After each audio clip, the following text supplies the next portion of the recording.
ಮಡಿಕೇರಿಯ ಮಂಗಳದೇವಿ ನಗರದಲ್ಲಿ ಕಳೆದ ಡಿಸೆಂಬರ್ನಲ್ಲಿ ನಡೆದ ಹನಿ ಟ್ರ್ಯಾಪ್ ಪ್ರಕರಣಕ್ಕೆ ಟ್ವಿಸ್ಟ್ ಸಿಕ್ಕಿದೆ. ಬೆಂಗಳೂರಿನ ಆಟೋ ಸ್ಪೇರ್ ಪಾರ್ಟ್ಸ್ ಮಳಿಗೆಯೊಂದರ ಮಾಲೀಕನನ್ನು ಮಡಿಕೇರಿಯಲ್ಲಿ ಹನಿ ಟ್ರ್ಯಾಪ್ಗೆ ಒಳಪಡಿಸಿ ಹಣ ದೋಚಲು ಸಂಚು ನಡೆಸಿರುವುದು ಬಯಲಾಗಿದೆ.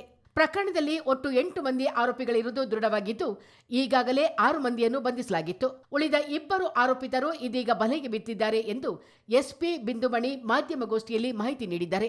ಡಿಸೆಂಬರ್ 12ರಂದು ಬೆಂಗಳೂರಿನ ಮಹದೇವ ಎಂಬ ಯುವಕ ತನ್ನನ್ನು ಹನಿ ಟ್ರ್ಯಾಪ್ ಜಾಲಕ್ಕೆ ಸಿಲುಕಿಸಲಾಗಿದೆ ಎಂದು ದೂರು ನೀಡಿದ್ದ. ಬೆಂಗಳೂರಿನ ಆಟೋ ಸ್ಪೇರ್ ಪಾರ್ಟ್ಸ್ ಮಳಿಗೆ ಹೊಂದಿದ್ದ ಮಹದೇವನಿಗೆ ಸುದರ್ಶನ್ ಮತ್ತು ಪ್ರವೀಣ್ ಎಂಬವರ ಪರಿಚಯವಾಗಿತ್ತು. ಇಬ್ಬರು ಸೆಕೆಂಡ್ ಹ್ಯಾಂಡ್ ಕಾರುಗಳ ಬಿಸಿನೆಸ್ ಮಾಡುತ್ತಿದ್ದರು. ಮಹದೇವನ ಬಳಿ ಇರಬಹುದಾದ ಹಣವನ್ನು ದೋಚಲು ಸುದರ್ಶನ್ ಮತ್ತು ಪ್ರವೀಣ್ ಸಂಚು ರೂಪಿಸಿದ್ದರು ಎನ್ನಲಾಗಿದೆ. ಪ್ರಕರಣದಲ್ಲಿ ದಿನೇಶ್, ಸುಜಿತ್, ದರ್ಶನ್, ಮಾಲತಿ ಮತ್ತು ಆಟೋ ಚಾಲಕನೊಬ್ಬ ಶಾಮೀಲಾಗಿರುವುದು ದೃಢವಾಗಿದ್ದು, ಎಲ್ಲರನ್ನೂ ಬಂಧಿಸಲಾಗಿದೆ. ಟೌನ್ ಪೊಲೀಸ್ ಸ್ಟೇಷನ್ನಲ್ಲಿ ಒಂದು ಪ್ರಕರಣ ದಾಖಲಾಗುತ್ತೆ. ಇದು ವಿತ್ ರೆಸ್ಪೆಕ್ಟ್ ಟು ಅಸಾಲ್ಟ್ ಮತ್ತು ಹರ್ಟ್ ಕೇಸು ಮತ್ತು ಡೆಕಾಯ್ಟಿ ಸೆಕ್ಷನಲ್ಲಿ ಇದು FIR ಆಗುತ್ತೆ. ಇದರಲ್ಲಿ ಫಿರ್ಯಾದಿ ಹಾಗೂ ವಿಕ್ಟಿಮ್ ಆದಂತಹ ಮಹದೇವ್ ಅವರು 12ನೇ ತಾರೀಕು ಇನ್ಸಿಡೆಂಟ್ ಆಗುತ್ತೆ. 13ನೇ ತಾರೀಕು ನಮಗೆ ಕಂಪ್ಲೇಂಟ್ ಕೊಡ್ತಾರೆ. ಇದರ ಹಿನ್ನೆಲೆ 2025 ನವೆಂಬರ್ ಅಕ್ಟೋಬರಲ್ಲಿ ಇದೇನಿದೆ ಅದು ಘಟನೆಗೆ ಹಿನ್ನೆಲೆ ಇದೆ. ಸೊ ಮಹದೇವ್ ಅನ್ನೋರು ಮೂಲತಃ ಬೆಂಗಳೂರಲ್ಲಿ ಅವ್ರದ್ದು ಒಂದು ಆಟೋ ಸ್ಪೇರ್ ಪಾರ್ಟ್ಸ್ ಅಂಗಡಿ ಇಟ್ಕೊಂಡಿರ್ತಾರೆ ಬೆಂಗಳೂರಲ್ಲಿ. ಸೊ ಈ ಅಂಗಡಿ ಮೂಲಕ ಪರಿಚಯ ಆದಂತಹ ಸುದರ್ಶನ್ ಹಾಗೂ ಪ್ರವೀಣ್ ಅವರು ಸಹ ಗರಾಜ್ ಇಟ್ಕೊಂಡಿರ್ತಾರೆ. ಹಾಗೂ ಅವರು ಇನ್ನೊಬ್ಬರು ಸೆಕೆಂಡ್ ಹ್ಯಾಂಡ್ ಕಾರ್ ಬಿಸ್ನೆಸ್ನ ಮಾಡ್ತಿರ್ತಾರೆ. ಸೊ ಇವ್ರ ಮೂಲಕ ಪರಿಚಯ ಆಗಿ ಮಹದೇವ್ ಅವ್ರ ಹತ್ರ ದುಡ್ಡಿದೆ ಅನ್ನೋ ಒಂದು ಅಂಶನ ಗೊತ್ತು ಮಾಡಿಕೊಂಡು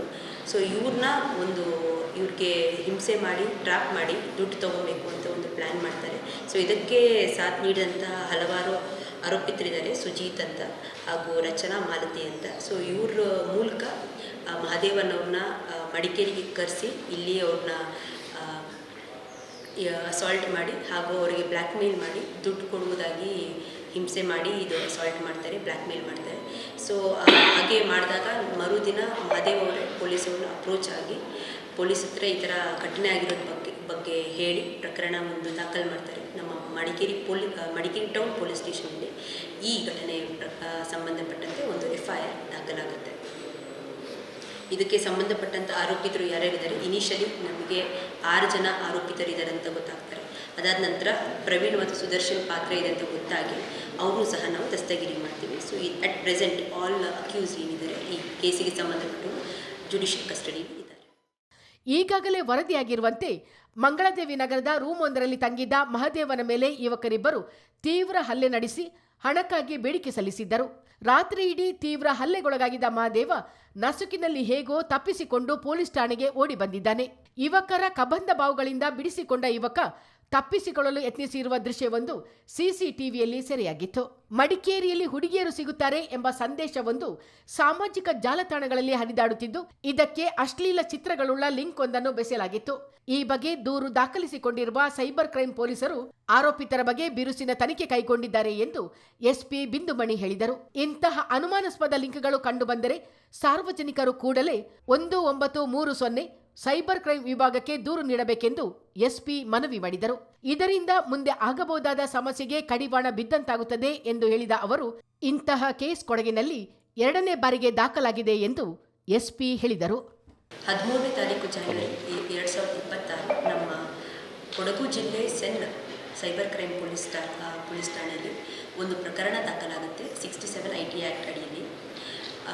ಇದಕ್ಕೆ ಫಿರ್ಯಾದಿಯವರು ಕೊಟ್ಟಿದ್ದಂತಹ ದೂರಿನ ಸಾರಾಂಶ ಏನೆಂದರೆ, ಒಂದು ಫೇಸ್ಬುಕ್ ಮತ್ತು ಇತರೆ ಸೋಷಿಯಲ್ ಮೀಡಿಯಾ ಜಾಲತಾಣಗಳಲ್ಲಿ ಜಾರಿ ಆ್ಯಪ್ ಒಂದು ಲಿಂಕ್ನ ಕಳಿಸಿ ಒಂದು ನಾಮಿನಲ್ ಫೀಗೆ ಅಶ್ಲೀಲವಾದಂಥ ಕಂಟೆಂಟ್ಗೆ ಲಿಂಕ್ನ ಎಲ್ಲ ಕಡೆ ಸರ್ಕ್ಯುಲೇಟ್ ಆಗ್ತಿದೆ ಅಂತ ಒಂದು ಕಂಪ್ಲೇಂಟ್ ಬಂದಿದೆ.